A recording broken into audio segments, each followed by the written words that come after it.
자, 인사할게요. 네, 반갑습니다. 네. 어때요? 우리가 공부할 때 하고 문제 푸는 거는 좀 많이 다르죠? 네. 그래서 문제를 풀 때 오히려 암기가 더 잘 돼요. 내가 뭘 뭘 해야 되는지도 알 수 있고요. 그래서 단모는 사실은 이게 몇 분 안 계신 분들도 있지만은 반드시 해야 되는 거예요, 실제. 반드시 해야 되는 거예요. 저는 이 시점에서 담보가 굉장히 중요하다고 생각하거든요. 네. 자, 1번 문제가 우리 토지의 조사 등록에서 우리가 맨 첫 번째 여러분하고 자꾸 학습한 내용이거든요. 1번 문제가 한번 해석해 봅시다. 이게 뭐가 나왔다? 모든 토지 이렇게 나왔잖아요. 그죠? 그럼 2번 지문에서는 무엇이 있을 때는 지적소관청에서 결정하고 모든 토지일 때는 누가 결정한다? 국장 이렇게요. 그래서 국토교통부 장관은 모든 토지에 대해서 필지별로 소재, 지번, 지목, 면적, 경계, 좌표, 즉 달리 말하면 토지의 표시죠. 토지의 표시를 조사 측량하여 지적공부에 등록한다. 누가? 국장이. 그죠? 근데 지적공부에 등록하는 지번, 지목, 경계, 좌표 역시 토지의 표시잖아요. 그죠? 그 뭐가 있을 때? 토지 이동이 있을 때 누구의 신청을 받아? 소유자의 신청을 받아 소관청에서 이를 결정한다. 자, 근데 만약에 토지 소유자가 신청을 하지 않을 수도 있잖아요. 않으면 지적소관청에서 직권으로 조사 결정해서 등록할 수 있다. 그래서 지적소관청이 직권으로 조사 측량하여 토지의 지번, 지목, 면적, 경계, 좌표를 결정할 때는 수립해야 될 계획이 뭐냐? 이게 뭐다? 토지 이동 현황 조사 계획의 수립이다. 그죠? 그래서 첫 번째 들어가야 될 게 뭐가 들어가야 된다? 국장. 그죠? 두 번째 들어가야 될 것은 토지의 이동. 세 번째 토지 이동 현황 조사 계획. 그래서 정답 2번 체크하시면 되겠고요. 이때 우리가 조심해야 할 것도 하나 더 있다. 그죠? 토지 이동 현황 조사 계획을 수립한다. 이 순서 암기를 했잖아요. 그죠? 일단 계획을 수립하고 그다음 조사하고 그다음 조사부 작성하고 그다음 정리결의서 작성해서 정리. 이 순서 암기해놓고 또 하나 더 암기할 게 뭐였죠? 토지이동 현황 조사 계획은 시, 군, 구별로 수립하는 게 원칙인데 단 부득이한 사유가 있을 때는 면동별로 수립할 수 있다. 여기까지가 한 세트라고요. 세트. 그죠? 그러니까 확실히 우리가 그냥 체크하면서 공부할 때랑 문제를 풀어낼 때는 조금 틀리죠. 틀린 이유가 있어요. 왜냐하면 그냥 읽을 때는 수동적으로 여러분이 공부를 받아들이거든요. 근데 문제를 푸는 것은 뭐다? 수동이 아니라 적극적으로 내가 생각해내야 되잖아요. 그래서 문제풀이가 굉장히 효과가 빠르다고요. 정말 빨라요. 그 다음에 2번 문제 볼게요. 2번 역시 토지 등록에 관한 내용이죠. 자, 모든 토지 나오면 누구다? 국장. 그대로 적어놓은 거예요. 지적소관청은 토지 이동 현황 조사 계획을 뭐한다? 수립한다. 부득이한 사유가 있을 때는 시군구별로 수립하되 부득이한 사유가 있을 때는 뭐로? 읍명동별로. 그 다음에 수립을 하면 토지 이동 현황 조사 계획에 따라 토지 이동 현황을 뭐한 때? 조사한 때에는 토지 이동 뭐에? 조사부에 토지 이동 현황을 적어야 한다. 그럼 순서가 계획의 수립, 그 다음 조사, 그 다음 조사부 작성, 그 다음에 뭐예요? 정리, 결의서 작성. 무슨 정리 결의서? 토지 이동 정리 결의서겠죠. 이거 작성하고 마지막에 뭐 한다? 정리. 이렇게 보면 되겠다. 그죠? 자, 그 다음 지금 모의고사니까 여기 있는 내용 그대로 옮겨온 겁니다. 자꾸 암기하라고. 실제 시험에서는 이렇게 안 나오겠죠. 2번이 답이 들어가 있는데, 그죠? 근데 이걸 보면, 똑같네? 하면서도 눈치 빠른 분들은 답은 찾아냈겠죠. 무슨 말인지 모르시나요? 1번 지문은 이게 똑같잖아요. 모르고 있었나요, 혹시? 그 다음에 4번에 이 지문 조심해야 되죠. 지적소관청은 토지 이동에 따라 무엇을 지상경계를 새로이 정한 경우에는 이게 키워드가 뭐다? 지상경계를 새로이 정한 경우에는 이 말이 키워드잖아요. 그때는 경계점 좌표 등록부를 작성 관리하는 것이 아니라 지상경계점 등록부 등록부를 작성 관리한다. 그래서 4번이 틀렸다라는 것을 알 수가 있습니다. 자, 그러면 지번은 지적소관청이 지번 부여지역별로 차례대로 부여한다. 그럼 지번은 지적소관청이 지번 부여지역별로 차례대로 부여한다. 이 지문도 굉장히 자주 잘 나오는 지문입니다. 정답 4번이고요. 자, 그 다음에 3번. 자, 풀 때 지금 지번 나오잖아요. 그럼 제가 지번 나올 때 여러분 제가 반드시 여러분 보고 지번이 시험 문제가 나오면 문제 읽기 전에 꼭 한 단어를 적어 놓고 풀어라 했던 거 기억하십니까? 그게 뭐였나요? 행정 지번이 확정되면 축척은 종전 지번 중에서 뭐로? 본번. 이 문구는 제가 적어 놓고 풀어라 했잖아요. 이 지문이 지번에서 수험생들이 가장 해결이 안 되는 부분이라고요. 그럼 이 말을 해석을 해야 되죠. 지적 확정 측량을 시행하는 지역은 종전 지번 중에서 본번으로 부여하는데 아래 행정구역 개편, 지번 변경, 축척 변경은 이 방법을 뭐 한다? 준용한다. 이 문구는 꼭 적어놓고 시험장에서 문제 푸셔야 돼요. 문제 읽기 전에. 왜냐하면 이 지문은 안 낼 수가 없거든요.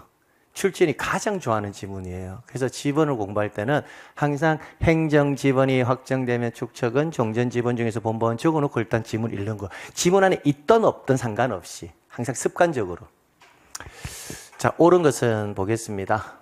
지번은 지적소관청이 지번 부여지역별로 순차적으로 부여한다. 여기까지는 맞죠. 근데 남동에서 북서가 아니라 어디에서? 북서에서 남동쪽으로.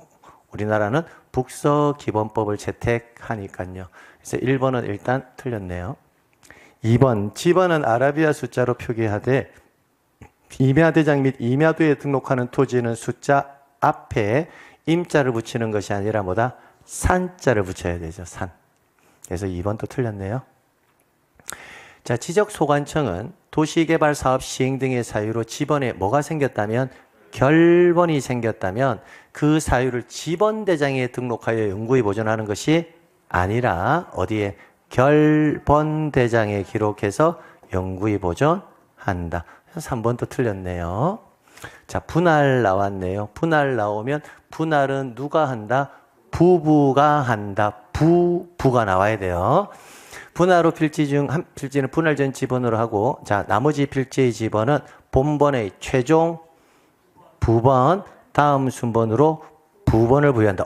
분할은 부부가 한다. 나왔네요. 정답 4번 이렇게요. 그 다음 5번 합병 나오면 합병은 뭐예요? 합선. 그죠? 합선. 선.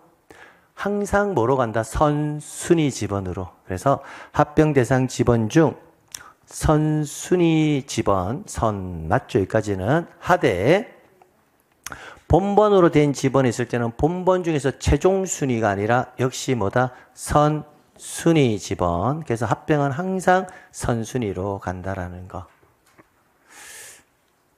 됐습니다. 그 다음 4번 볼게요. 자, 지번에 관한 설명으로 역시 옳은 것은, 자, 한 번 더 우리 암기할게요. 뭐 적어야 된다고요? 행정, 지번이, 암기하세요. 지번이 확정되면 축척은 종전 지번 중에서 본번, 지번 중에서 본번 해놓고, 지적 확정 측량을 시행하는 지역은 종전 지번 중에서 본번으로 부여하는 게 원칙인데 준용하는 경우가 몇 가지다? 3가지. 행정구역 개편, 지번 변경, 축척 변경은 이 방법을 뭐 한다? 준용한다. 이렇게요. 자, 4번 문제를 풀 때는 자, 한번 볼게요. 지적 확정 측량 나왔네요. 지적 확정 측량을 실시한 지역 딱 나왔으니까 종전 지번 중에서 뭐로? 본번. 지번을 새로 부여할 때는 종전 지번 중에서 뭐로? 본번으로 부여함이 원칙이다. 했으니까 1번이 뭐 한다? 이렇게요. 2번. 지번은 시도지사가 지번 부여지역별로 차례대로 부여하는 것이 아니라 누가? 지적 소관청이 지번 부여지역별로 차례대로 부여한다. 3번. 합병 대상 토지 중 어느 한 토지에 주거 사무실 등의 건물이 있다. 자, 요거 나왔을 때 조심하라고 했죠. 분할에서는 주거 사무실의 건축물이 나왔을 때는 건축물이 있던 지번을 우선해서 반드시 부여해줘야 돼요. 근데 합병에 있어서는 반드시 토지 소유자가 뭐 했을 때 신청하는 때는 부여한다. 이렇게 학습했거든요. 근데 지금 여기에 뭐 있나요? 합병이잖아요. 그럼 합병일 때는 토지 소유자가 뭐 해야 한다? 신청하는 때에는 그 말이 들어가야 되는데 여기에는 주거 사무실 등으로 사용하는 건물이 있는 경우에는 건물이 있는 토지의 지번을 합병의 지분으로 부여하여야 한다 했으니까 틀렸다고요. 어떤 말이 빠졌다? 신청하는 때에는 그 말이 빠졌다고요. 그러면 이때는 어떤 말이 들어가야 돼요? 토지 소유자가 뭐 했을 때 신청하는 때에는 이 말이 빠져 있다고요. 그래서 3번도 틀렸죠. 그죠? 자, 등록전환. 등록전환 나오면 등신, 본부. 다만 예외적인 경우에는 뭐다? 본 이렇게 해요. 지번 부여제 간에서 인접토지 본번에 뭘 부여한다? 부번. 인접토지 본번에 뭐다? 부번인데 본번에 뭘 붙인다? 본번을 붙인다 했으니까 뭐한다? 틀렸죠. 본부. 본번에 뭐다? 부번. 그죠? 본번에 뭐다? 부번. 자, 지번은 본번과 부번으로 구성하되 본번과 부번 사이의 의 표시로 연결하는 것이 아니라 이렇게 표시로 연결을 해야 되죠. 읽을 때는 뭐라고 읽는다? 의라고 읽는 거고요. 그래서 의 표시로 연결한다는 말은 14의 3 이렇게 쓰겠다는 말이거든요. 연결은 뭐로 한다? 다시 이 표현을 하잖아요. 읽을 때는 뭐라고 읽어라? 의라고 읽는 거고요. 그래서 5번도 틀렸다라는 것을 알 수 있죠. 이 지문들을 딱 보면서 어떤 느낌이 들죠? 아, 내가 지번을 공부할 때 어느 정도 암기는 했었는데 굉장히 정확하게 암기를 해야 되겠다라는 생각이 다시 듭니까? 실제 시험이 그렇다고요. 실제 시험에서는 어렵다라는 개념 있잖아요. 우리가 어렵다라는 개념은 대부분 수험생들이 난이도가 높으면 어렵다라고 생각하는데 난이도가 너무 높은 것들은요. 풀지 말라는 문제예요. 아까 제가 킬러형 문항 이야기했잖아요. 그러면 일반적으로 우리가 평가를 할 때 어렵다라는 개념은 뭐냐면 수험생에게 출제인이 지문을 디테일하게 물어봤을 때가 뭐한다? 어려운 거예요. 그러니까 지문을 제가 이론 수업할 때 말했잖아요. 공부를 할 때 어렵다라는 느낌은 뭐야라? 한계를 알더라도 정확하게 알아야 된다. 그게 구체적으로 물어봤을 때 어려운 지문들이에요. 근데 이런 지문들은 우리가 이미 다 알고 있는 것들이거든요. 지번은 누가 부여한다? 지적소관청에서. 지적 확정 나오면 종전지번 중에서 본번. 분할은 누가 한다? 부부가 한다. 합병은 합선. 그죠? 다 암기하고 있던 것들이거든요. 근데 막상 지문을 딱 봤을 때는 뭐 한다? 글자 하나하나에 뭐 한다? 당락이 좌우된다라는 거야. 그래서 문제를 많이 풀어보는 게 좋아요. 이런 지문도 마찬가지죠. 본번과 부번 사이에 이렇게 지번으로 연결하는 건 이미 알고 있잖아요. 읽을 때는 뭐라고 읽자? 얘를 의라고 읽는다라고 이렇게 했단 말이에요. 근데 여기서는 의 표시로 뭐 한다? 연결한다 했다라는 말은 이렇게 하겠다는 거거든요. 그러니까 지문에 뭐 한다? 구체성이 아주 중요하다라는 것을 다시 한번 말씀드립니다. 그 다음. 자, 옳은 것은 지번은 지번 부여 지역별로 북동에서 남서쪽으로 순차적으로 부여한다 했는데 북동에서 남서가 아니라 북서에서 뭐로?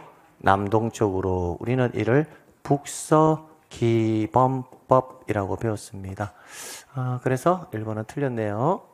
2번. 지번은 아라비아 숫자로 표기해야 돼. 임야대장 임야도에 등록하는 토지는 숫자 앞에 임자를 붙인다. 임이 아니라 뭘 붙인다? 산. 틀렸죠. 분할 후 필지 중 1필지의 지번은 분할 전 지번으로 하고 나머지 필지의 지번은 분할 나오면 누가 한다? 부부가 한다. 지번의 최종 본번 다음 순으로 본번 나오는 순간 틀렸죠. 나머지 필지는 뭐다? 최종 부번 다음 순번으로 뭐다? 부번. 그래서 부부가 한다. 그래서 틀렸고요. 자, 그럼 5번 지문부터 바로 볼게요. 도시개발 사업 등 준공 전에 사업 시행자가 지분 부여를 신청할 때는 미리 지분을 부여할 수 있는데 이 경우 사업 착수 신청 시 제출한 지분별 조서에 의하는 것이 아니라 뭐에 의한다? 사업 계획도에 의한다라고 했습니다. 사업 계획도. 자, 그러면 몇 번도 틀렸다? 5번. 자, 근데 이 4번 지문이 있잖아요. 4번 지문은 여러분 보고 제가 암기하라고 낸 건 아니에요. 4번 지문은요, 제가 수업 시간에도 이 지문은 실제 시험에서 한 번도 나온 적이 없었으니까 암기할 필요가 없는 지문이라 했거든요. 그럼 이 문제는 왜 4번으로 정답을 했냐면 제가 물어보고 싶은 것은 1번, 2번, 3번, 5번이 뭐 한다? 확실하게 틀렸다라는 것을 정확하게 알고 있으면 1, 2, 3, 5번은 중요 지문들이거든요. 그럼 이게 확실히 틀렸다라는 것을 알고 있으면 정답 4번으로 찾아가라는 거예요. 근데 만약 1, 2, 3, 5번 지문이 문제를 풀어낼 때 1번 확실히 틀렸어, 2번 틀렸어, 3번 틀렸어, 4번 안 배운 거야, 5번 읽었는데 틀렸어 하면 4번 몇 번? 4번 이렇게 가야 되잖아요. 실제로 이런 문제가 나온다고요. 실제로. 그래서 이런 지문들 때문에 일부 그 강의하시는 분들은 이 지문까지 전부 다 암기하라고 하는 사람도 있어요. 근데 저는 그거는 반대예요. 왜냐하면 그럼 암기 분량이 너무 드러나요. 그러니까 실제 말도 안 되는 지문 갖고 정답 결정 지을 때는요, 나머지 4개가 확실하게 틀린 것 아니면 확실하게 뭐 한다? 옳은 지문을 내주거든요. 그러니까 지문을 정확도를 높이는 게 그만큼 중요하다는 것을 제가 반복적으로 말씀드리는 게 그 이유입니다. 자, 그 다음 이런 유형. 지목이 잡종지에 해당하는 것을 골라라. 이런 유형. 근데 시험 문제에서는 이렇게 많이 등장하지는 않습니다. 우리가 모의고사니까 시험 문제는 통상 5개 정도요. 5개를 안 넘어갑니다. 오지선다행이니까. 근데 모의고사니까 조금 제가 많이 해놓은 거예요. 자, 일반 공중의 위락 휴양에 적합한 신을 종합적으로 갖춘 야영장. 야영장은 지목이 뭐였다? 유원지. 이거 암기할 때 어떻게 했죠? 우리가 배 타고 낚시하고 야영한다. 이렇게 암기했잖아요. 야영장. 여객 자동차 터미널은 뭐다? 잡종지 맞겠네요. 전기 수소 등의 판매가 나오는 순간 뭐다? 자동차 연료 판매하는 거잖아요. 뭐다? 주유소 용지죠. 주유소 용지. 폐차장에 차 보이네요. 그죠? 차. 그냥 공항시설, 항만시설 맞고요. 자, 고속도로 휴게소 부지는 지목이 뭐였다? 도로. 명절 고향 귀경길에 갈 때 휴게소에서 라면 먹을 때 어디서 먹는다? 도로 위에서 먹는다라고 생각하라고 했죠. 자, 그래서 해당하는 것은 니은, 리얼, 미음, 비읍 해서 정답 찾으시면 된다고요. 2번 이렇게 됐습니다. 이게 지목도 이거 하면서 다시 한 말씀 드려야 되겠다. 임야, 유원지, 잡종지. 이 3가지 지목의 용도는 하나도 빠짐없이 정확하게 암기해놔야 돼요. 정확하게. 자, 그 다음 계속 가볼게요. 7번. 옳은 것은 볼게요. 물을 상시적으로 직접 이용하여. 그러면, 우리가 물을 상시적으로 직접 이용해서 식물을 재배하는 것이 있고, 물을 상시적으로 이용하지 않고 식물을 재배하는 게 있잖아요. 물을 상시적으로 이용하지 않으면 뭐다? 전. 물을 상시적으로 이용하면 답. 그러면 이거 나오는 순간 지목은 뭐다? 답. 근데 뭐로 한다? 전 한다 했으니까 틀렸네요. 뭐로 해야 한다? 답. 이렇게. 그럼 여기서 주의해야 될 것도 하나 딱 보면서 보여야 되죠. 눈에. 뭐가 보여야 한다? 연하고 왕골. 이게 보여야 되죠. 연, 왕골이 뭐 하면? 자생하면. 그죠? 자생하면 지목은 유지. 여기까지 딱 클리어 시켜야 돼요. 그러면 이제 1번 이런 지문 보면서 여러분은 2가지를 알아셔야 한다고요. 물을 상시적으로 직접 이용해서 식물을 재배한다. 답. 물을 상시적으로 이용하지 않고 식물을 재배한다. 전. 물을 상시적으로 직접 이용해서 식물을 재배하는데 그때 연, 왕골이 재배가 되면 답이지만 연, 왕골이 자생하면 뭐다? 유지. 이렇게 해서 딱 하나가 세트라고요. 그 다음 인공적인 수로. 그다음에 자연의 유수가 있거나 있을 것으로 예상되는 소규모 수로부지. 자연의 유수가 있거나 있을 것으로 예상되는, 여기까지는 알 수 없다 했죠. 예상되는 토지 나오면 뭐다? 하천. 예상되는 소규모 수로부지 나오면 뭐다? 국어. 하천을 한다 했으니까 틀렸죠.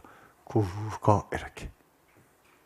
아, 선생님 진짜 디테일하게 암기해야 되겠다 라는 느낌이 좀 드셔야 합니다. 네. 자, 그 다음에 어디 안에 있답니까? 종교용지 안에 있대요. 그러면 읽어볼 필요 없이 뒤에 있는 용도는 뭐다? 종교용지로 지목을 결정하면 되잖아요. 읽어볼 필요 없이. 근데 설문에 뭐라고 돼 있다? 사적지로 한다 했으니까 틀렸다고요. 뭐로 해야 한다? 종교용지. 이렇게 가는 게 맞죠. 자, 그 다음에 원야를 이루고 있는 암석지, 자갈땅, 습지, 황무지 지목은 잡종지가 아니라 뭐다? 임야. 그죠? 그 마지막 정답. 연, 왕골이 뭐 한다? 자생하는 나왔으니까 뭐다? 유지. 그게 정답 5번 체크하시면 되겠네요. 자, 그 다음에 8번 볼까요? 자, 체육용지. 체육용지로 결정해야 될 토지가 아닌 것은, 그러면 골프장, 승마장, 경륜장, 야구장. 그래서 특히 승마장하고 제가 뭐다? 경륜장은 체육용지라고 정확하게 암기하라 했죠. 비교되는 게 뭐다? 경마장은 뭐다? 유원지였습니다. 그 다음에 골프장과 야구장은 체육활동에 적합한 시설물이라는 것은 당연히 알 수 있잖아요. 그래서 정답은 몇 번? 야영장. 야영장은 체육용지가 아니라 뭐다? 유원지, 유원지. 이런 지문 나오면 의외로 억수로 간단하고 쉬울 것 같죠. 근데 의외로 더 어려워요. 이런 게. 오히려 길게 나오는 게 있잖아요. 우리 눈에 더 익숙하거든요. 그러니까 짧게 용도로 물어보는 지문들이 사실은 더 어렵다라는 거. 자, 그 다음 9번 볼게요. 자, 도면에 등록하는 지목의 부호의 표시를 연결이 옳은 것, 이거 나오잖아요. 나오게 되면 꼭 뒤에 좀 적어 놓고 하시는 게 좋아요. 안 적고 해볼게요, 제가. 학교 용지는 뭐라 쓸까요? 학. 근데 겨울에 했으니까 틀렸죠. 공장 용지는? 그렇죠. 공이 아니라 뭐다? 장이죠. 장. 틀렸죠. 하천은? 천이죠. 틀렸죠. 유원지는? 유가 아니라 뭐다? 원이죠, 원. 주차장은? 차. 정답 5번. 근데 간단한 것 같은데, 실제 시험장에 갔을 때는요, 반드시 저는 이거 적어 놓고 하라고 해요.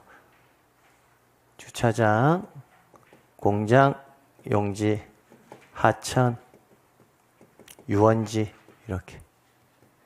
차, 장, 천, 원. 이렇게 적어 놓고 문제를 풀면 실수를 안 하거든요. 얘네들 네 가지만 두 번째 글자고 나머지는 다 몇 번째? 첫 글자를 쓰니까요. 그래서 네 가지를 반드시 시험장에서 뭐 해놓고 메모를 해놓고 문제 푸는 습관 들이세요. 제가요, 강의를 할 때 이런 부분들은 꼭 좀 적어 놓고 푸세요 하는 경우가 있잖아요. 그죠? 절대로 가벼이 여기지 마시고요. 지금 공부할 때부터 좀 습관을 들이시는 게 좋아요. 좀 우스갯소리지만, 제가 작년에 강의를 할 때, 우리 등기의 형식은, 등기법에서 다시 한번 말씀드리겠지만, 등기의 형식은 주등기도 있고 부기등기 형식도 있거든요. 그래서 주등기, 부기등기의 문제는 독립적인 문제로 나오든지 아니면 한 지문으로는 반드시 나와서 정답을 결정시켜 준다. 근데 올해 주등기, 부기등기가 한 문제로 안 나왔고, 통합형의 문제에 한 지문이 나왔어요. 한 지문. 권리의 변경 등기가 나왔거든요. 권리의 변경 등기는 부기등기인데 이해관계인이 존재할 때는 승낙서 첨부 예배서 따라 달라지고 승낙서를 첨부하게 되면 부기등기로 못하면 주등기. 그래서 제가 꼭 적어놓고 풀어나는 문제 유형들이 있어요. 근데 올해 제가 합격한 사람뿐만 아니라 다른 사람 이야기를 좀 해보면 그 유형의 문제의 정답이 1번, 2번, 3번, 4번까지는 다른 내용이고요. 5번에 주등기, 부기등기가 나왔거든요. 그걸 맞춘 사람이에요. 10%도 안 돼요. 등기법에서. 그 제가 주등기냐 부기등기냐 문제 나오면 제가 꼭 적어놓고 풀으라 했잖아요. 했거든요. 근데 그걸 적어놓고 풀었다면 절대 틀릴 수가 없는 문제거든요. 그래서 제가 여러분이 그런 실수를 좀 안 했으면 좋겠어요. 제가 수업 시간에 그래도 26년 동안 강의하면서 이런 부분은 적어놓고 하랄 때는 그만한 이유가 있을 거잖아요. 근데 그걸 일일이 설명할 수는 없거든요. 그래서 적어놓고 하는 것들은 꼭 메모해놨고 적어놓고 푸셔야 돼요. 적어놓고 풀어도 있잖아요. 실제 시험장에서 절대 시간 모자라지 않습니다. 오히려 문제를 더 빨리 풀 수 있습니다. 그래서 앞으로 저랑 수업을 하면서 제가 이런 부분 나오면 꼭 적으세요. 그게 나오든 안 나오든 상관없이 꼭 적으세요 할 때는 그만한 이유가 있으니까 꼭 적어놓고 푸는 습관 들이십시오. 예. 자, 계속 가볼게요. 10번.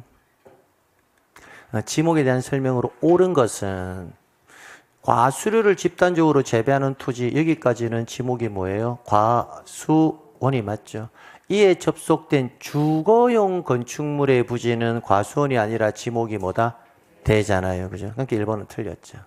그럼 이런 지문의 유형이 몇 개 있다? 3개. 그죠? 과수원, 목장, 용지. 그죠? 또 하나 더 묘지. 그죠?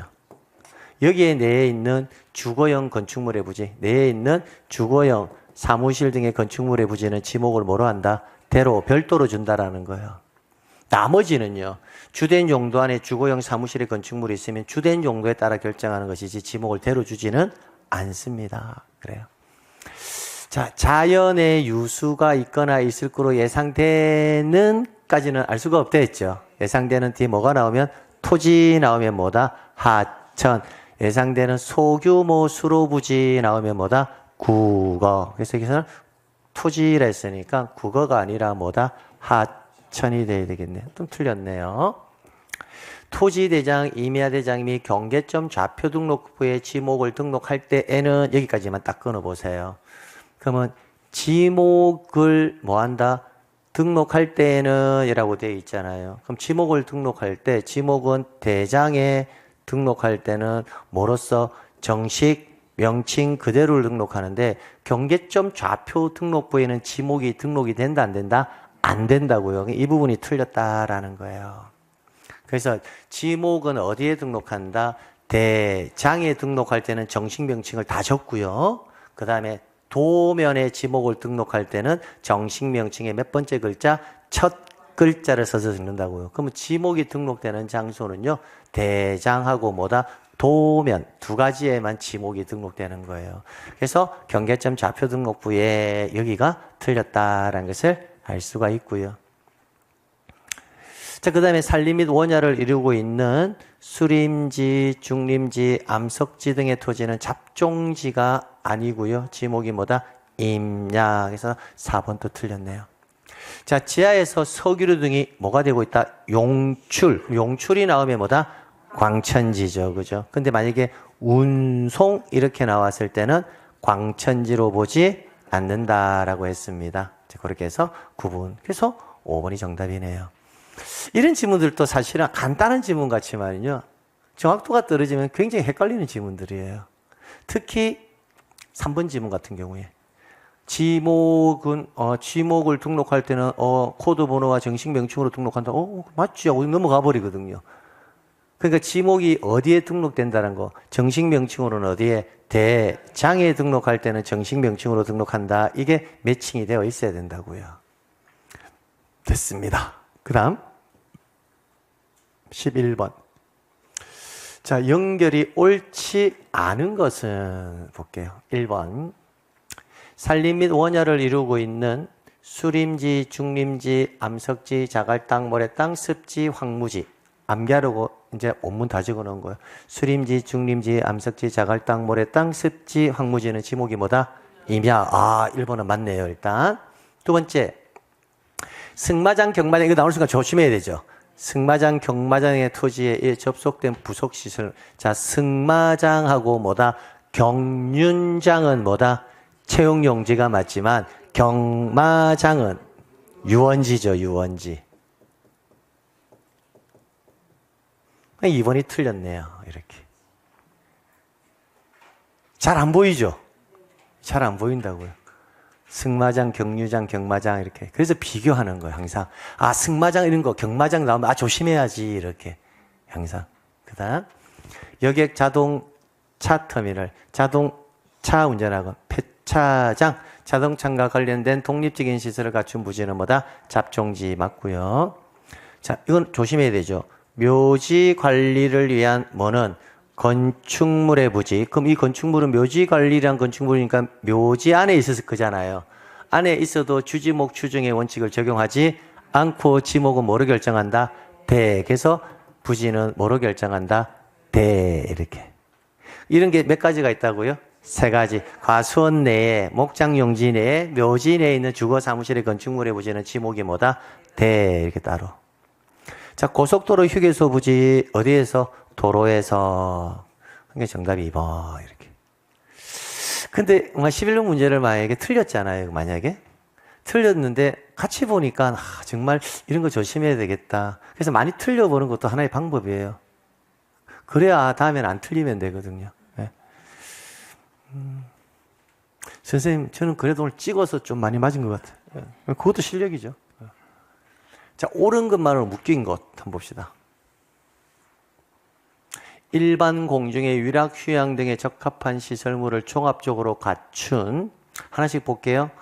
동물원, 식물원, 민속촌은 뭐하고 비교해야 돼요? 박물관, 미술관, 극장. 박물관, 미술관, 극장은 뭐다? 대, 문화시설. 동물원, 식물원, 민속촌은 뭐다? 유원지. 그래서 암기하라고 하는 거야. 그 다음에 우리가 하나 더 해야 될 게 조심해야 될 게 있죠. 수영장 조심하라고 했잖아요. 수영장은 꼭 체육용지 같은 느낌이 든다 했죠. 근데 수영장은 어린이 뭐다? 물놀이터. 물자 빼면 어린이 놀이터. 어린이 놀이터가 세트. 그 다음에 이제 뭐 하자? 놀러 가자. 배 타고, 낚시하고, 야영장 가자. 이렇게. 그 다음에 경마장은 또 뭐하고 비교해야 돼요? 승마장과 경륜장 비교하는 거 아시겠죠? 그러면 이제 이 9개가 암기된다고요. 그래서 유원지 용도 반드시 암기하십시오. 반드시. 광천지가 딱 보는 순간, 광천지가 보는 순간 여러분은 뭐가 돼요? 용출인지 운송인지. 근데 온수, 약수, 석유인데 뒤에 뭐가 보인다? 운송. 그러면 광천지로 보지 않는다. 그럼 니은은 틀렸네요. 그죠? 자, 유지 딱 보는 순간 물이 고여 있어야 돼요. 맞죠? 물을 저장하고 있는 댐, 저수지, 소류지, 호수, 연못 등의 토지. 맞고요. 두 번째, 연, 왕골이 뭐 한다? 자생하는 배수가 잘 되지 않은 토지는 뭐다? 유지. 그럼 만약에 이런 질문하면 어떨까요? 봐봐요. 물이 고이거나 상시적으로 물을 저장하고 있는 댐, 저수지, 소류지, 호수, 연못 등의 토지와 연, 왕골 등을 재배하는 토지 이렇게 나올 수도 있죠. 그러면 앞에는 뭐다? 맞지만 뒤에는 뭐다? 틀리게. 그렇게 낼 수도 있다고요. 그러니까 연, 왕골 나올 때는 자생이냐 재배냐 그게 키워드라고요. 됐습니다. 사적지. 자, 종교용지로 된 토지에 있는 어디에 있대요? 종교용지로 된 토지에 있대. 그럼 뒤에 읽어볼 필요 없이 어디로 된 토지에 있다? 종교용지로 된 토지에 있대. 뭔지 모르겠지만. 그럼 그거는 뭐다? 종교용지가 돼야 되겠죠. 근데 사적지로 한다 했으니까 틀렸네요. 그럼 옳은 것은 뭐다? 기역과 디귿 해서 정답 3번 이렇게 체크하면 된다고요. 됐습니다. 13번. 자, 이제 경계 봅시다, 경계. 그래서 이제, 지번하고 지목까지 풀어봤는데, 지번은 이제 어떤 느낌이에요? 아, 내가 수업 시간에 기본적으로 지번을 아라비아 숫자로 표기한다. 임야대장, 임야대에는 아라비아 숫자 앞에 산자를 붙인다. 지번은 본건과 부변에는 표시로 연결하고 의라고 읽는다. 북서, 기본법, 등신, 본부, 예외적으로 본, 그죠? 분할은 누가? 부부가. 합병은 합선. 주거 사무실에 건축물이 나오면 신청하는 때에는 말이 들어가느냐 들어가지 않느냐. 그죠? 그럼 결번이 발생하면 결번 대장에 기록해서 영구히 보존한다. 그다음에 지적 확정 측량을 시행하는 지역은 종전 지번 중에서 본번 준용하는 경우가 몇 개? 3개. 이런 식으로 암기를 해놨어도 실제 지문을 보니까 그게 뭐한다 정확하게 매칭이 안 된단 말이에요. 그래서 그게 왜 그러냐면 들어서 하는 거 하고요, 풀어서 하는 거랑 달라요. 들을 때는 다 아는 것처럼 느껴지거든요. 근데 실제로는 안 풀리잖아요. 실수도 많이 하고. 근데 풀고 나면 맞죠? 아, 맞출 수 있었는데. 대부분 그렇거든요. 그래서 그 단계가 뭐냐면 공부는 첫 번째가 들어서 하는 단계예요. 두 번째가 뭐다? 눈으로 봤을 때 하는 단계예요. 들어서는 이해가 되는데 그 내용을 눈으로 봤을 때는 또 뭐한다? 이해가 안 되는 경우가 많거든요. 그래서 단계가 있어요. 들어서 아는 단계가 첫 번째, 눈으로 봐서 하는 단계가 두 번째, 세 번째가 마지막 단계예요. 풀어서 하는 단계예요. 그래서 풀어서 하는 단계까지 오려면 첫 번째가 되어 있어야 돼요. 들어서 하는 단계. 근데 이미 여러분은 들어서는 알거든요. 이제는 뭐한다? 눈으로 보아서 아는 단계가 되려면 암기가 되어 있어야 된다고요. 계속 가볼게요. 자, 경계. 도시개발 사업 등 사업 시행자가 사업 지구의 경계를 결정하기 위해서 토지를 분할할 경우에 뭐 한다고요? 분할할 경우에 지상 경계점에 경계점 표지를 뭐하여 설치하여 측량할 수 없다라고 되어 있는데 금방 우리가 배웠잖아요. 분할할 때는 어디서부터 어디까지 분할해야 되는지를 다 경계점 표지는 뭐하고 설치를 하고 측량을 해야 되죠. 근데 여기는 뭐예요? 설치하여 측량할 수 없다가 아니라 설치하여 측량할 수 있다리가 된다고요. 그러니까 이런 지문들은 암기사항이 아니라고. 분할할 때는 다 측량을 할 때는 경계점 표지는 뭐하고 설치를 하고 측량할 수 있다는 겁니다. 그 다음 지방자치단체장이 토지를 취득하기 위해서 분할하는 경우, 자 이거 조심해야 되죠. 지상 건축물을 건립의 경계를 설정할 수 없다 이거잖아요. 분할할 때는 결국 두 가지인데 건축물을 걸쳐서 분할하면 된다 안 된다? 안 된다. 이게 원칙이죠. 근데 건축물을 걸쳐서 분할할 수 있는 경우가 몇 가지다? 4가지거든요. 그럼 건축물을 걸쳐서 분할할 수 있는 경우 4가지가 뭐다? 팡, 공, 도. 도가 예외죠. 확정 판결, 공공사업, 도시개발사업, 도시군관리, 계획선. 이거에 의해서는 지상 건축물을 건립의 경계를 결정할 수가 있다. 그러면 이 경우가 아니면 지상 건축물을 건립의 경계를 설정할 수는 없다. 이렇게 가야 되죠. 그럼 봐봐요. 지방자치단체장이 토지를 취득하기 위해서 분할한답니다. 그럼 이거는 건축물을 걸쳐서 분할해요? 걸치게 분할할 수가 없어요. 걸치게 분할할 수가 없다. 왜 이렇게 눈빛이 안 좋지? 이거 원칙 하면 된다 안 된다? 안 된다고요. 그러니까 지상 건축물을 건립에 결정할 수 없다. 이게 원칙이라고요. 됐나요? 뭐 할 때? 분할할 때는. 그런데 앞에 지문이 뭐가 나오면 팡, 공, 도. 도가 나오면 지상 건축물을 건립에 결정할 수 있다잖아요. 그러면 이거 팡공도도 아니잖아요. 아니니까 건축물을 건립에 하면 된다 안 된다? 안 된다. 그러니까 이 경우에는 건축물을 건립에 경계를 설정할 수가 없다 했으니까 뭐 한다? 오, 이렇게 하면 된다고요. 원칙이니까. 이게 왜 한 번씩 이런 지문을 했을 때 여러분이 혼동 느끼는 줄 아세요? 팡공도도만 암기하거든. 팡공도도만. 그러니까 원칙을 내면 오히려 뭐 한다? 못 푼다고요. 토지를 분할할 때는 건축물을 건립에 하면 된다 안 된다? 안 된다. 이렇게만 암기하지. 그 구체적 내용은 암기를 하지 않거든요. 왜? 원칙이니까. 근데 건축물을 걸칠 수 있는 경우 예외만 팡공도도만 암기하니까 오히려 팡공도도를 물어보면 쉽게 맞추는데 원칙을 물어볼 때는 못 맞추더라는 거예요. 그래서 다시 한번 말씀드리면 건축물을 건립에 경계를 설정하면 된다 안 된다? 안 된다. 이게 원칙이라고요. 그러니까 당연히 이 지문은 뭐하다? 그냥 맞는 지문이에요. 근데 앞에 뭐가 있을 때는 팡공도도가 있을 때는 건축물을 건립에 설정할 수 없다 이라면 뭐다? X라고. 건축물을 건립에 결정할 수도 있다. 이렇게 간다고요. 됐습니다. 그 다음 도로, 국어 등의 토지에 절토된 부분이 있다. 여기까지 딱 나오는 순간 토지가 절토된 부분이 있다. 딱 나오면 우리는 뭐다? 토, 지, 절, 상. 그럼 뒤에 뭐가 나와야 된다? 상단부. 구조, 지상경계 결정함에 있어 지상경계의 구역을 형성하는 구조물 등의 뭐하다? 소유자가 다른 경우. 그러면 구조물 등의 소유자가 다르다면 그 소유권에 의해서 지상경계를 결정해야지. 상단부를 기준으로 해서는 안 되죠. 근데 소유자가 다른 경우라도 그 경사면의 상단부를 기준으로 해라 했으니까 뭐한다? 틀렸다고요. 원칙은 뭘 기준으로? 상단부로 기준을 하는 것이 맞지만 지상경계 구역을 형성하는 구조물 등의 소유자가 다르다면 그 소유권에 의해서 지상경계를 결정해야지 상단부를 기준으로 해서는 안 된다고요. 그래서 틀렸다라는 것도 알 수 있다고요. 그럼 이거는 뭘 물어본 거예요? 단서 조항까지 묶어서 물어봤다는 걸 알 수가 있습니까? 다시 한번 토지가 절토되어 있으면 어디를 기준으로 한다? 상단부를 기준으로 하는 게 맞아요.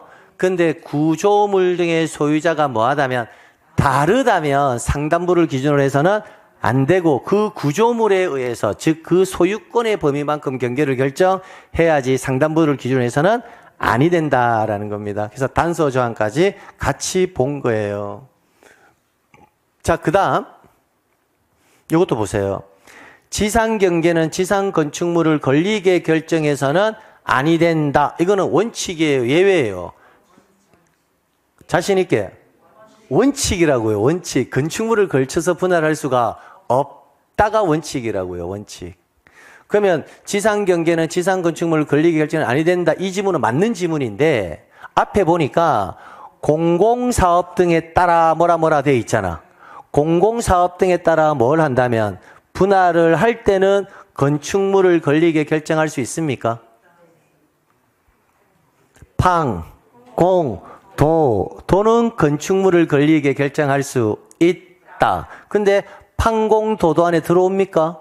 들어오니까 지상경계는 지상건축물을 걸리게 결정해서는 아니 된다가 아니라 건축물을 걸리게 결정할 수 있다. 이렇게 나와야 된다고요.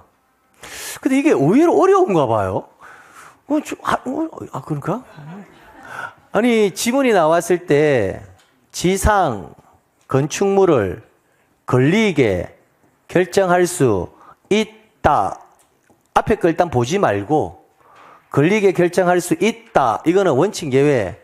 예외. 그럼 이 지문이 맞는 지문이 되려면 방, 공, 도가 들어가 있어야 되고 지상 건축물을 걸리게 결정할 수 없다. 이거는 원칙 예외.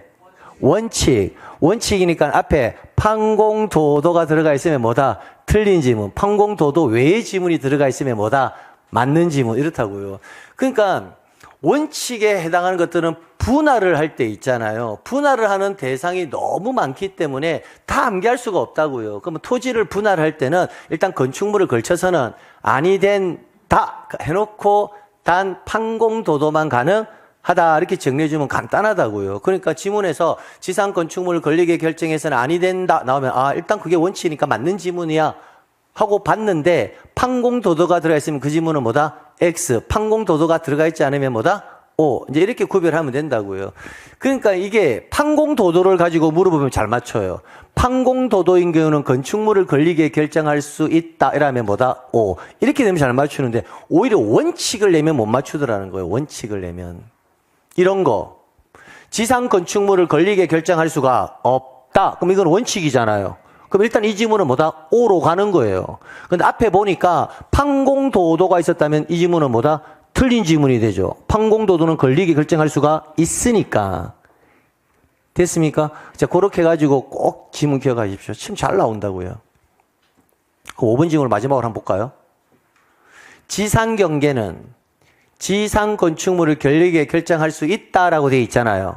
그럼 이거는 원칙이에요? 예외예요? 예외죠. 그럼 있다 나왔으면 앞에 뭐가 나와야 된다? 판, 공, 도가 나와야지만 이 지문은 맞는 지문이라고요. 근데 앞에 판공도도인가요? 소유권이죠. 매매 등을 위해서 분할한다 되어 있잖아요. 판공도도는 아니죠. 아니라면 건축물을 걸리게 결정할 수 있다 없다? 없다가 맞다고요. 판공도도일 때만 가능하니까. 그래서 역시 틀린 지문이라고요. 그럼 이 경우에는 걸리게 결정할 수 있다가 아니라 걸리게 결정할 수 없다 이게 맞단 말이에요. 있다 하려면 뭐가 나와야 된다? 판공 도도. 이거 의외로 쉬운 문제 내면요. 아주 간단한 건데 수험생들 입장에서는 상당히 어렵게 푸는 유형 중에 하나가 이거예요. 그래서 다시 한 번 더. 지상 건축물을 걸리게 결정할 수 있다가 원칙이다. 없다가 원칙이다. 없다가 원칙이라고. 결정할 수 없다. 근데 단 뭐만 가능하다. 방, 공, 도도만 걸리게 결정할 수 있다. 이렇게 정리해 주시면 됩니다. 그 다음. 지상경계 설정 기준. 위에 거는 이제 앞선 문제는 좀 난이도가 높은 문제. 여기서부터는 가장 기본형의 문제, 기본형. 높낮이 차이가 있는 경우, 그러면 고, 저, 유, 하단부, 하단부. 높낮이 차이가 없는 경우, 고, 저, 고저, 무, 중앙. 토지에 절토되었다. 토, 지, 절, 상단부. 해면 또는 수면, 해, 수, 면, 만. 최대 만조의, 최대 만수의. 제방 등을 쌓아 토지를 편입했다. 토지 편입, 외견, 바깥쪽, 어깨 부분. 근데 바깥쪽 하단 부분 했으니까 틀렸다. 그래서 5번이 X. 그러니까 실제 시험에서는 이런 기본형의 유형이 가장 간단한 유형이라고요. 근데 출제는 이 집은 잘 안 주더라는 거예요. 너무 쉽잖아요, 이거. 그러니까 잘 안 줘요. 그러니까 출제인이 가장 많이 주는 지문이 뭐다? 15번 이런 유형이라고요. 15번, 16번 경계에서. 지상 경계점 등록부의 등록사항에 해당하지 않는 것은, 그러면 지상 경계점 등록부 저랑 같이 한번 해봅시다. 기본 세팅값 뭐라고요? 소재, 지번, 지목 기본 세팅 해놓고 그 다음에 이제 뭐가 들어야 돼요? 경계점. 첫 번째 하나만 기억하라 했죠. 위치. 그럼 하나 더. 위치, 설명도. 특이한 거. 사진, 파일. 그 다음 표지의 종류. 이렇게만 암기하면 된다고요. 그러니까 보는 거예요. 경계점 표지의 종류 맞고 경계점의 위치. 이거는 일단 맞죠. 그 다음에 경계점의 좌표는 이 단서가 나와준다고 했죠. 경계점 좌표 등록부 시행지역에 한정한다. 좌표란 글자 있으니까 좌표. 이것도 맞네. 경계점의 위치 설명도. 경계점의 사진, 파일. 다 맞죠. 틀린 거는 뭐다? 3번. 토지 소유자와 인접 토지 소유자의 서명 날인은 여기에 등록사항이 아니라는 거. 결론은 뭘까? 이런 유형의 문제는 문제를 풀 때는 쉽게 느껴지지만 실제로는 암기가 안 돼 있으면 굉장히 어려운 유형이에요. 그런데 16번 문제는요. 여러분을 더 현혹시킨다고요. 토지 이동에 따라 지상 경계를 새로 정한 경우 지상 경계점 등록부에 등록할 사항이 다 틀린 것. 그럼 우리가 경계점만 암기하고 들어간 사람이라고 가정하자. 소재 지번 지목해놨고 뒤에 거 읽기 귀찮아서 나 경계점 글자 들어가면 일단 지상 경계점 등록부에 등록사항이라고 암기한 사람들. 경계점, 경계점, 경계점, 경계점, 경계점. 다 들어가네. 이러면 못 풀잖아, 이게. 그냥 이런 유형이 더 어렵다고. 위에 거보다 뭐다? 아래 게. 그럼 이때는 이제, 정확하게 암기되어 있어야 한다. 위치, 설명도, 사진, 파일, 표지의 종류. 그러니까 정답 몇 번? 5번. 제조 연월일은 여기에 해당하지 않는다. 이렇게요. 선생님, 이렇게까지 치사하게 다 이렇게 다 물어보나요? 지금 이거 기출지문 있는 거 제가 서로 다 분리해가지고 새로 재조합한 거예요. 기출지문.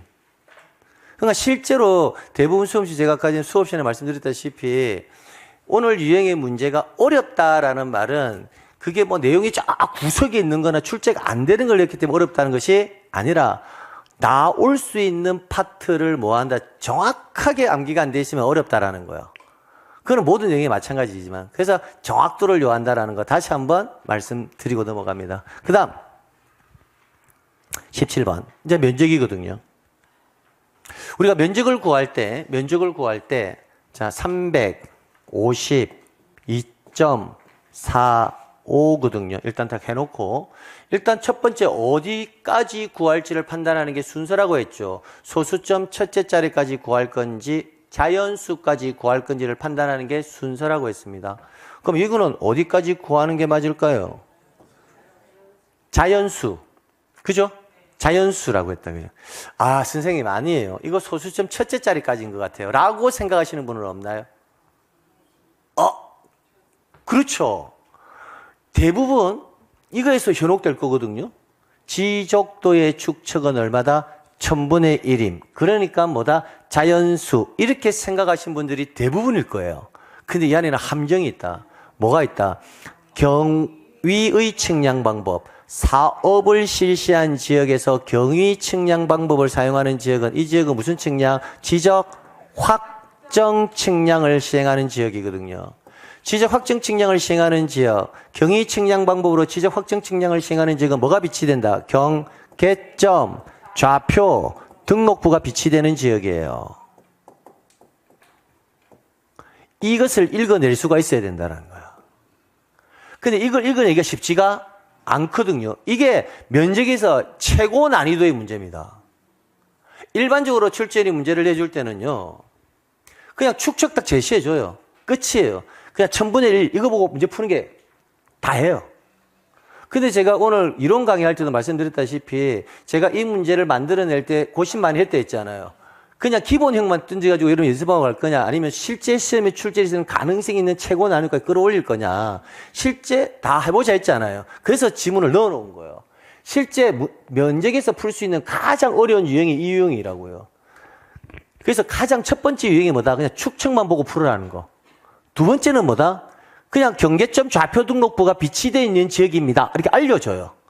그 마지막 어려운 게 이 지문이 히든되어 있는 지문. 경위 측량 방법으로 면적을 측정했다. 아, 그럼 경위 측량 방법으로 면적을 측정하는 지역은 경도와 위도 수치값으로 나타내니까 이 지역은 경계점 좌표 등록부가 비치되는 지역이구나. 이걸 읽어낼 수 있도록 풀으라는 게 가장 어려운 거예요. 그래서 어디까지? 소수점 첫째 자리까지가 맞다라는 거예요. 그럼 선생님 두 개 충돌이 일어나잖아요. 도면에서 측량하면 자연수고 여기서 측량하면 소수점 첫째 자리까지인데 금방 그랬잖아요. 우리가 또 면적에서. 면적은 도면에서 측정하는 게 원칙이에요. 다만 해당 지역에 뭐가 비치되어 있다면 경계점 좌표 등록부가 비치되어 있다면 도면에서 측정하는 것이 아니라 좌표에서 면적을 측정한다라고 했잖아요. 그러니까 도면 갖고 측정하는 것이 아니라 좌표로 가지고 측정하니까. 그럼 이까지가 해결이 되어야 그 다음 문제예요. 그 다음에 우리가 소수점 첫째 자리 구할 거냐, 자연수 올릴 거냐, 버릴 거냐의 문제는 그 다음 문제라고. 그러니까 전 단계가 해결이 안 되면 그 다음은 알아도 풀 수가 없다. 그 말이라고요. 그 난이도의 최고 난이도라고.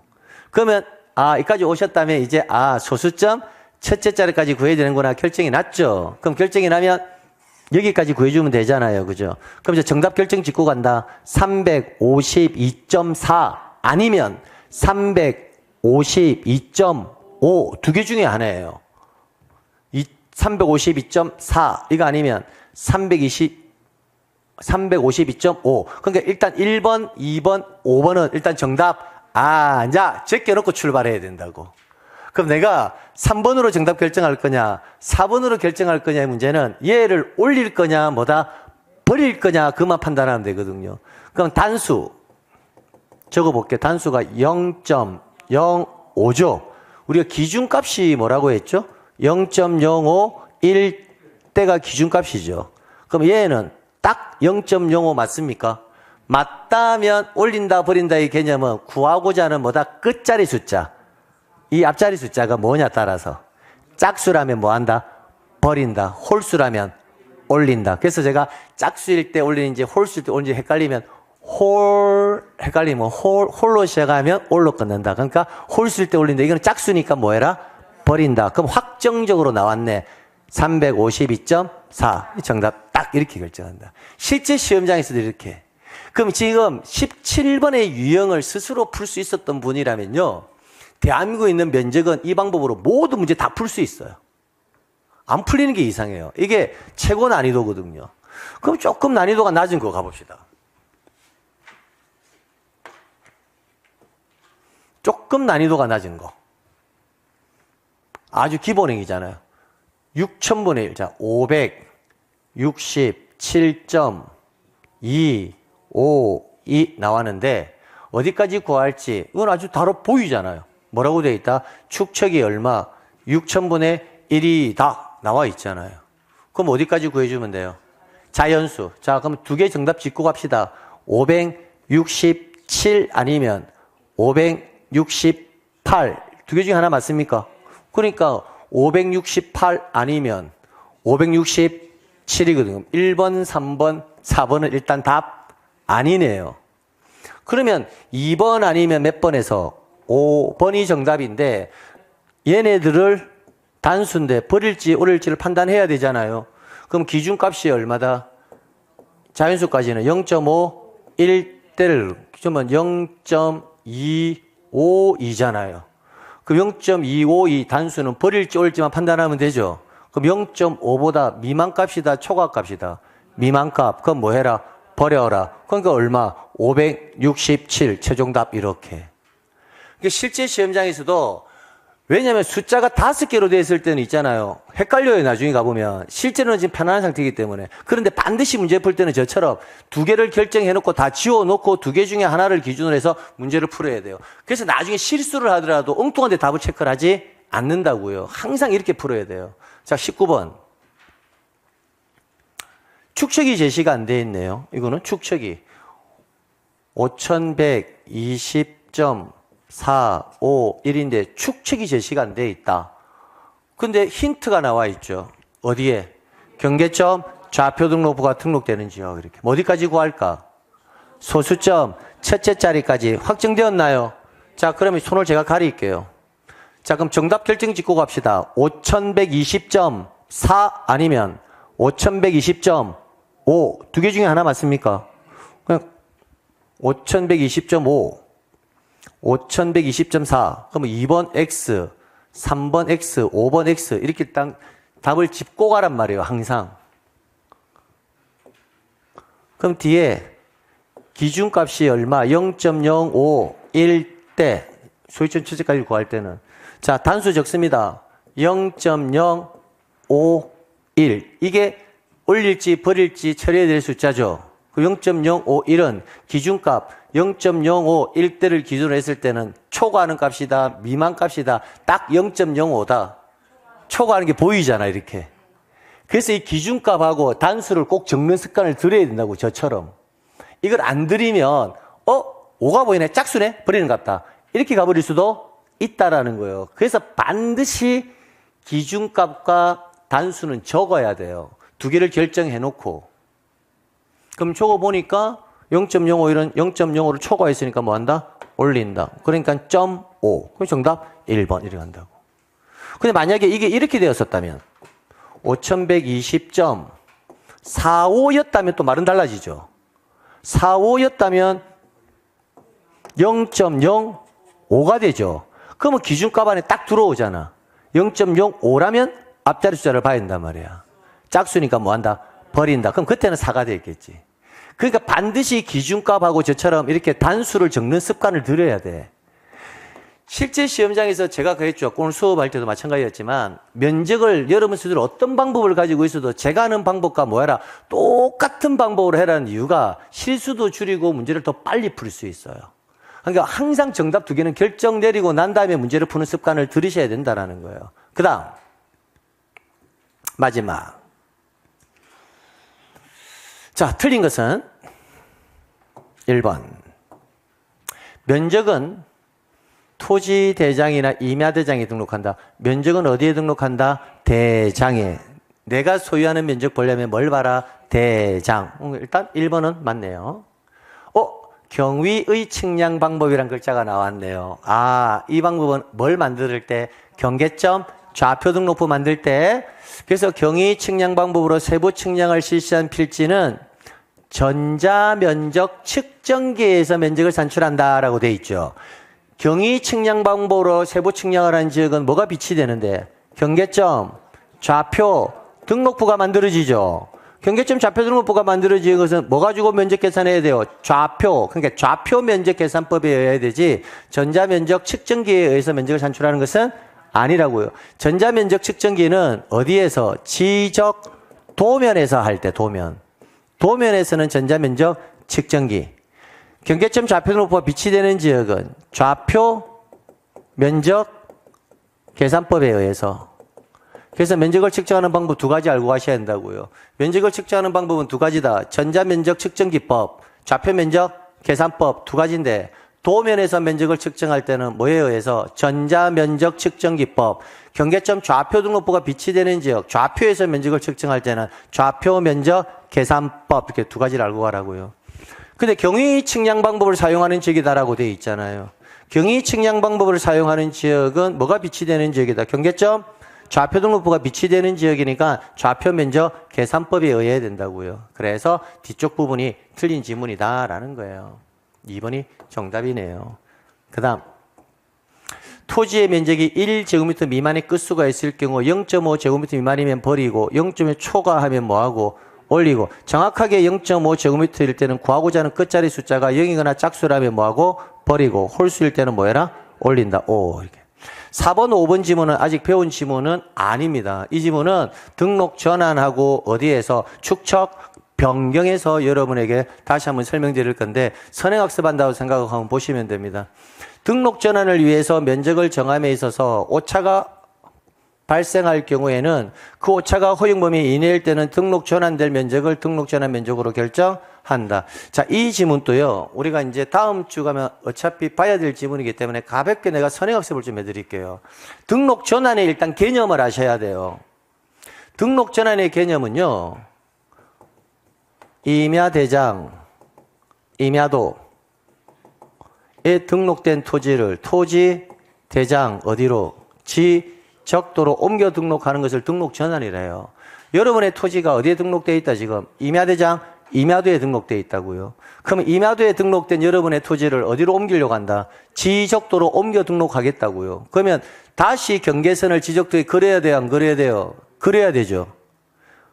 아니 지적도의 경계선도 그려야 되잖아. 경계선. 그리려면 측량해야 한다 안 해야 한다? 해야 한다. 이때 하는 게 등록 전환 측량이에요. 임야도는 통상 축척이 6,000분의 1이에요. 지적도는 통상 축척이 1,200분의 1의 축척을 사용하거든요. 그러면 저 축척에서 뭐로? 고축척으로 바뀐다는 걸 알 수가 있죠. 그럼 경계의 정밀도는 뭐한다? 높아지겠죠. 경계의 정확도가 높아지죠. 높아지면 면적을 산출하면 더 면적의 오차가 적어지죠. 6,000분의 1보다 1,200분의 1이. 그럼 면적의 차이가 발생한다 안 한다? 한다. 그럼 그 차이가 발생했을 때 오차가 허용 범위 뭐한다? 이내일 수도 있고 초과일 수도 있는데 오차가 허용 범위 이내라면 등록 전환 측량을 해서 나온 면적값을 그대로 등록한다. 그 말이란 말이에요. 그러니까 이런 지문들을 이해하고 내가 단수 남기가 아니라 이해하면서 분석을 하려면 오늘 제가 했던 이야기 있었잖아요. 축척이 달라지면 경계의 정밀도가 뭐한다? 오차가 클 수도 있고 작을 수도 있고 면적값도 뭐한다? 달라진다. 이런 알고리즘이 되어 있어야 이런 지문들이 자연스럽게 빨려온단 말이에요. 나중에. 축척 변경 마찬가지예요. 봐봐요. 저 축척에서 고축척으로 바꾸면 축척이 달라져야 안 달라져? 달라지죠. 그러면 경계의 정밀도도 달라지죠. 정확도가 달라지죠. 그 면적값도 달라진다고요. 그러니까 축척 변경 전 면적과 축척 변경을 하고 난 이후의 면적의 차이가 발생했을 때는 또 어떻게 정리할 거냐라는 거예요. 그때 전 면적과 후 면적의 오차가 허용 범위 뭐다? 이내라면 축척 변경 전의 면적을 결정 면적으로 해서 등록한다라는 겁니다. 그래서 자세한 내용은 그 파트에서 갈 건데 일단 이것은 알아야 된다는 거예요. 축척 변경을 하게 되면 왜 축척 변경 전과 후 면적의 차이가 발생하는지 등록 전환이라는 개념이 나오면 임야도에서 지적도로 옮겨 등록할 때는 왜 뭐한다? 면적의 차이가 발생하는지를 이해 못한 상태에서는 이런 법 조문들을 정리하기가 굉장히 어렵거든요. 그래서 아까 전에 말한 우리가 오늘 경계 파트에서는 그 알고리즘이 뭐하다 굉장히 중요한 겁니다. 그래서 요 내용은 다시 등록 전환과 축적 변경 파트에서 다시 학습이 될 겁니다. 자, 오늘 이렇게 해서 수업 마치도록 하고요. 오늘 했던 내용이 있잖아요. 반드시 집에 가셔가지고요. 기본서 펼쳐놓고 기본서 반드시 펼쳐놓고 같이 대비하면서 오늘 풀었던 유형의 문제가 나는 앞으로 모의고사 나오면 절대 틀리지 않을 거야 라는 마인드로 해서 오늘 했던 것은 오늘 꼭 마무리를 좀 지으십시오. 그럼 짓고 나면 또 2개월 후에 되면 또 까먹을까요? 안 까먹을까요? 까먹어요. 안 까먹는 건 아니에요. 까먹어요. 까먹는데 돌아오는 속도가 굉장히 빠르다고요. 어떤 분은 아유 선생님 해봤자 뭐. 그럼 그 사람들은 밥도 안 먹어야 돼요. 밥 먹으면 배고프는 거 당연한 거거든요. 근데 밥은 계속 먹잖아요. 왜? 생존하고 살아가기 위해서는 먹어야 되거든요. 공부도 마찬가지예요. 하면 까먹는 거는 맞지만 그 까먹는 게 그냥 까먹는 건 아니에요. 그래서 돌아오는 속도가 빠르거든요. 그러니까 10월 25일까지 우리는 이렇게 계속 좀 힘들지만 여러분의 몸을 조금 피곤하게 만들어 주는 게 앞으로 7, 8월, 9월 달 가기를 위해서는 훨씬 더 낫습니다. 조금 벅차고 피로감이 있어도 초반에 조금 열심히 좀 해보자고요. 되겠죠? 네, 됐습니다. 인사할게요. 긴 시간 동안 고생 많이 했습니다.